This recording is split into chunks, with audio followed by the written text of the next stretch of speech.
kulendi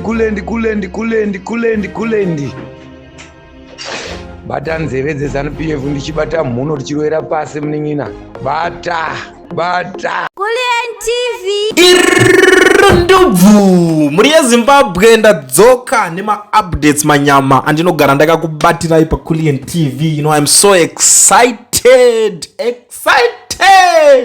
kana news dzakuda so zvinenge zvakuda kunakidza ende kune vanga vakadziteerera kubva kudhara havachateerere my emotions, havachateerere vane my feelings, vakungoteerera kuti chiri kuda nyatsotora nzvimbo. So nhasi kune address inoda kurohwa 2030 naMudharageza. Pa 2030 pane zvimwe zvinhu zvavari kuda kuti vataure. Muwiki radarika iro takapedza tichikweshana navo zvakanyanyisa Mudharageza kusvika pazochinjanwa mashoko imomo masocial media tichingosasa nawo imomo tikavaonesa zvichemo zviripo pamastreets, tikavaonesa kurwadziwa nekuboikana kwatakanga taita pane address yavo yavakaita pasvondo radarika apo. Tikataura kuti no Mudhara apa pazvawaita wati disappointa because what we want as Zimbabweans chinhu chinonzi way forward, kwete nyaya hatisi kuda kuita sei kungokeshwa nyaya, hatisi kuda kungoudzwa nyaya dzekuti tagwire yakadai so because inyaya dzekuti tiri kuswera tinadzo muma streets pachedu.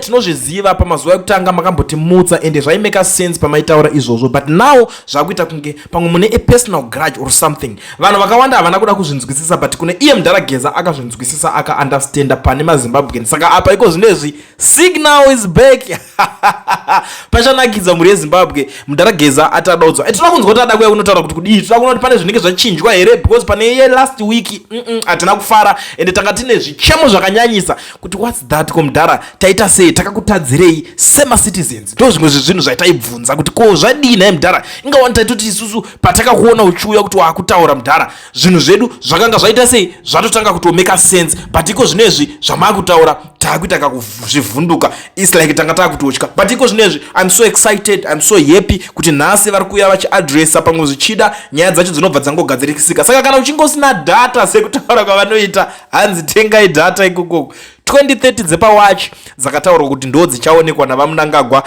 ndo dzavari kunge vachiona vaGeza vachiuya. Let's watch this space. Geza timboona inini ndigiriki nacho since I'm the most targeted media personality zvakutinetsa kuti ndizorova streaming ndigiriki nacho, but munozviziva kuti I can do that, we can do that as Kulen TV media team. But this one takangomirira kana rikangouya rikapedzwa tobva tatanga kuanalyze tichionesana kuti apa nyaya yaita sei yagadziriswa. Topfurira mberi senyika toona kuti pane way forward here, pachiri neplan here kana kuti Mudhara aita sei arovawo pakapedza, because inini ndakatarisa Mudharageza I appreciate him zvekudaro pakuti munhu wekuti akazvipira kuti ndaenda kuhondo ndakanorwira nyika, zvavakatoita kuhondo zvacho tinotozvitenda, tinotozviappreciate. Nana baba vedu vakaenda navo kuhondo we appreciate them zvekutodaro totozonga kuti aiwa Mudhara edu vakanomira zvechokwadi because zvinhu zvekuti zvakanga zvisiri nyore kuti vanoningirikina. Then ndobva vazodzoka pavakatanga kuita vakaita futi munhu wekuti akashanda akamboitawo MP zvizhinji zvakaitika kwaaitawo MP ikoko kunotoona vanomuappreciatewo zvekare. Asi pane this stage yataviriko zvinezvi paakapinda achidedzera kuti 2030 I appreciate him a lot because akakwanisa kunonzi kubvongodza mvura, vanhu vanga vatonyanyisa kurelaxa ende pane zvakawanda zvakaitika. I think makazvionera mega. Saka this time let's watch the space. Toda kuona kuti zvichange zvakamira sei. Nhasi ndeipi ningirini ichange ichitaurwa, address ichipiwa naMudharageza. I can't wait guys, I'm so excited. Unozoti kungoti ndingoya kudai so ndichingotaura kuti I'm grateful for Mudhara yeye, I'm grateful kuti ndakararama nguva yekuti yaidedzerwa 2030 naGeza. It's something, it's an achievement already in life. Kungoti ndakararama pamazuva aGeza zvinongonakawo, unongofila ungoti something man kumazuva iwayo kwaGeza. You know, chandakangofarirawo takabva tinge tatopindawo maningirikini kuti aiwa kunongomupanda kuti akazenga angobudikira kuti but Mudhara apa wataura kuti zvakati ka uri kuonawo sei apa Mudhara unenge wazodai so apa speech yakaneta ndiananyora speech azvirambidzwe sema-citizens. That's politics, this is the politics that we want panguva inei. And the one thing I like about Mudhara wacho harwadziwe nazvo, anobva apindura kuti okay vanangu ndichagadzirisa. Why? Because anotaura kuti imimi ndime generation yacho yaizvezvi munokwanisa kuunderstanda kuti ndezvipi zviri kunyatsoitika, not kuti tiri kuda kunzwa zvinotinakidza chete, no, but tiri kuda kunzwa zvinhu zvinotiendesa kumberi. But muri Zimbabwe, without wasting much of your time, regeza ngaranda ngoonesana nevanhu vakawanda vemakampanyi vechinchi tiri kuti kuCullion TV taakutora maadverts, taakuitira vanhu maadverts. Uyai zvenyu neuwandu hwenyu, ende ndiri kukutendai vazhinji vari kuuya vari kutora maquotations, vamwe vari kudidi vari kupromisa like nezuro takakwanisa kuona vanhu 15 vese vada kuadvertiserwa macompanies avo.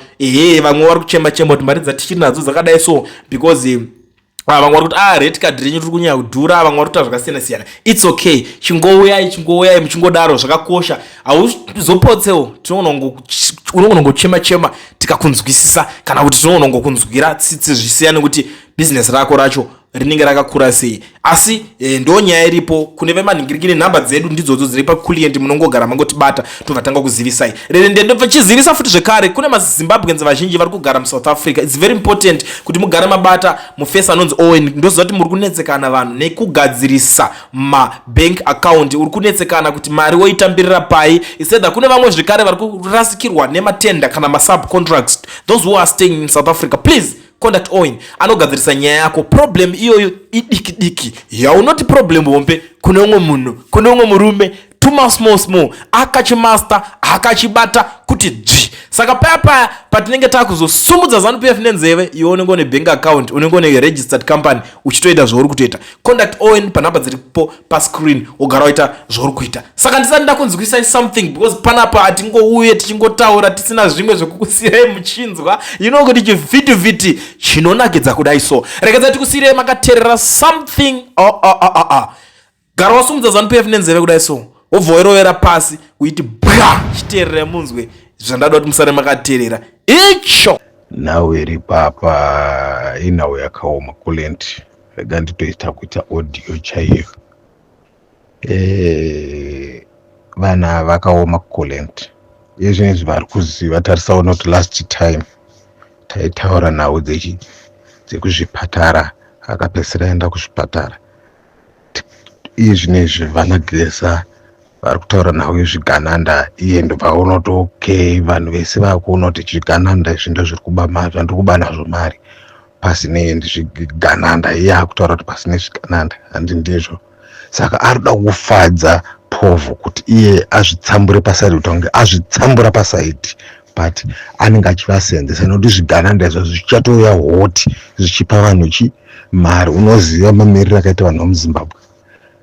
Akapiwa $5 cheche muno muZimbabwe atochinja mabhurugwa anotoaendesa vafanira kadza mabhurugwa anotoendesa mabhurugwa mudenga mazambia eiwaridziwa kuti angaitira zvinhu kwazvo. After 4 days votanga kuchema futi. Saka vanhu vava vakatooma. Akusi kuti anzi angataura kuti anzi tagwire hamude chigananda chimufana ichi chedumbu chahamude. Kunyepa bhuru wangu anditokunyepera. Strategy dzavo, munhu ane strategy. Saka munhu yandangorwa chete musoro kawani gozi noda kuti isusu patinenge tichitaura toda kuzoti dai so, iye anoendera kumberi. Havambofa vakasiyana. Iye zvitarisaona kuti vafana vaivanga vakasungwa vai. Handiri kunzwa kuti nhau dzavo dzembudzi dzakangonzi vadzoswa vamumaraini. Handiri kunzwa. Ende vachidzoswa ipapo safunze tavapuwa mari izvi.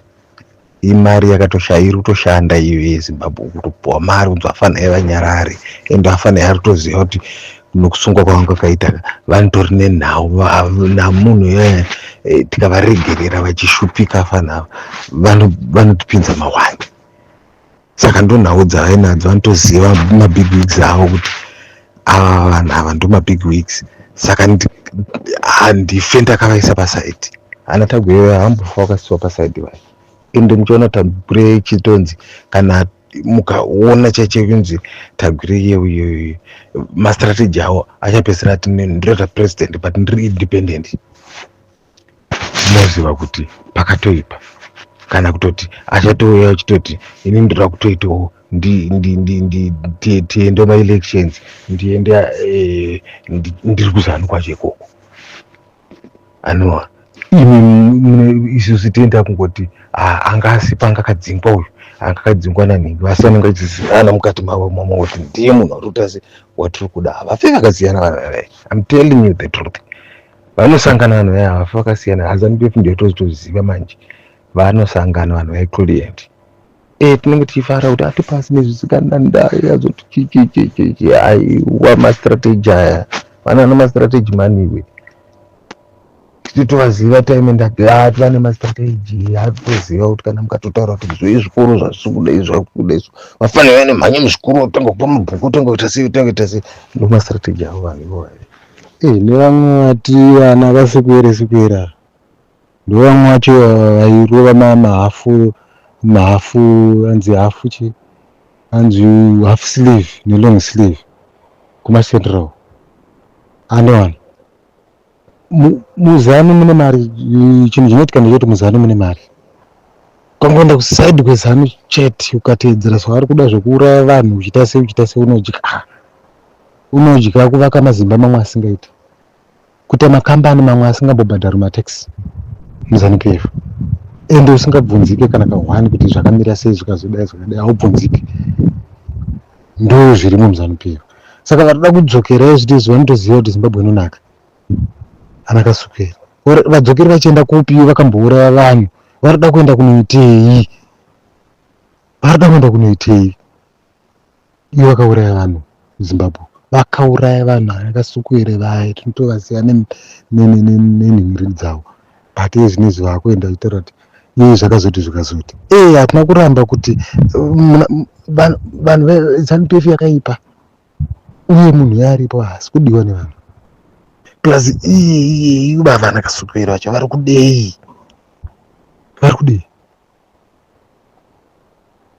ana uyu cheche vakafana tsvangire vanhu vakasungwa nakasukwere vanhu vese vakasungwa vana kasukire varipo vachiita macontrols acho ekusungwa kwevanhu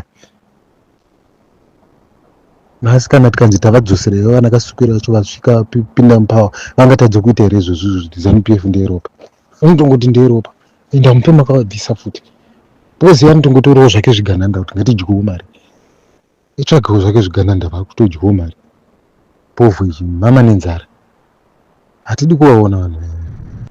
Chinhu chinonzi ZANU-PF chinofanira kunge chichipfuudzwa muZimbabwe.